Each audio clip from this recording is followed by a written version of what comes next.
តើ4ក្រុមណានឹងឡើងវគ្គបន្តតោះទស្សន៍ទាយគូប្រកួត Champions League នៅយប់នេះ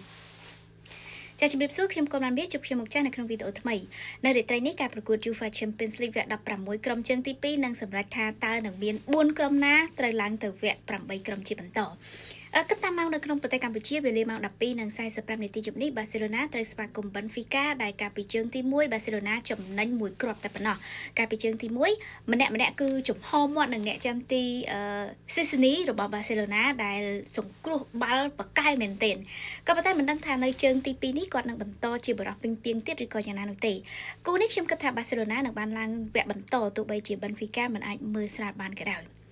3គូទៀតទាត់នៅវេលាម៉ោង3រំលងអាត្រិតទាំងអស់មានដូចជា Bayer Leverkusen ស្វាគមន៍ Bayern Munich Inter Milan ស្វាគមន៍ Feyenoord ក៏ដូចជា Liverpool ក្នុងទឹកដី Anfield ត្រូវស្វាគមន៍ក្រុមពីបារាំង PSG 3គូនេះឃើញថា Bayern Munich ហើយនិង Inter Milan មានផលចំណេញខ្ពស់ជាងគេក្នុងការបានឡើងទៅ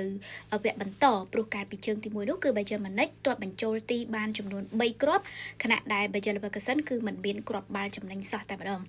ទោះបីជានៅក្នុងទឹកដីរបស់ Leverkusen មែនក៏ប៉ុន្តែបើតាមមើលឃើញជាក់ស្ដែងទៅគឺខ្ញុំគិតថា Leverkusen នឹងមិនអាចតដៃយកឈ្នះបាននោះទេហើយការប្រកួតនេះគឺ Bayern Munich ជាអ្នកឡើងទៅវគ្គបន្តចំពោះ Inter Milan ជាមួយនឹង Feyenoord ដែលការប្រកួតធ្វើនៅក្នុងទឹកដី Inter ផងក៏ខ្ញុំយល់ដែរថា Inter Milan នឹងមិនធ្វើឲ្យភ្លាត់នោះទេព្រោះបានចំណេញ2-0នៅជើងទី1រួចទៅហើយដូច្នេះគឺមានតែដាក់ថែមព្រោះថានៅអ៊ីតាលី Inter គឺជាក្រុមកំពូលតារាង Serie A ហើយ Feyenoord វិញនៅហូឡង់មិនសូវកាក់កបប្រហែលទេដោយនៅលេខ5លើតារាង Eredivisieតកតងទៅនឹងគូ Liverpool ជាមួយ PSG វិញ Liverpool ចំណេញបានតែមួយគ្រាប់តែប៉ុណ្ណោះក្នុងទឹកដីបារាំងទោះបីជាកាលពីសប្តាហ៍មុនហ្នឹងខាង PSG គឺប្រឹងប្រែងបំបែកសំណាញ់ទីយ៉ាងណាក៏ដោយក៏មិនអាចទៅរួចជាមួយនឹងអ្នកចាំទី Alisson Becker របស់ Liverpool បាននោះទេគ្មានអ្នកណាអាចប្រកែកបានឡើយមែនទែនទៅថា PSG ចាញ់ការប្រកួត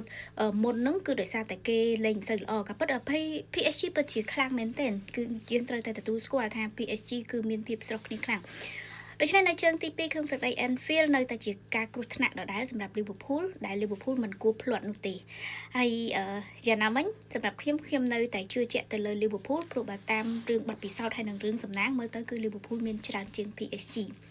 អញ្ចឹងជាសរុប4គូយប់នេះខ្ញុំសូមជឿជាក់លើក្រុមម្ចាស់ផ្ទះ3និងភ្ញៀវ1ដោយគិតថា Barcelona, Bayern Munich, Inter Milan ហើយនិង Liverpool ជាអ្នកឡើងទៅវគ្គ8ក្រុមជាបន្ត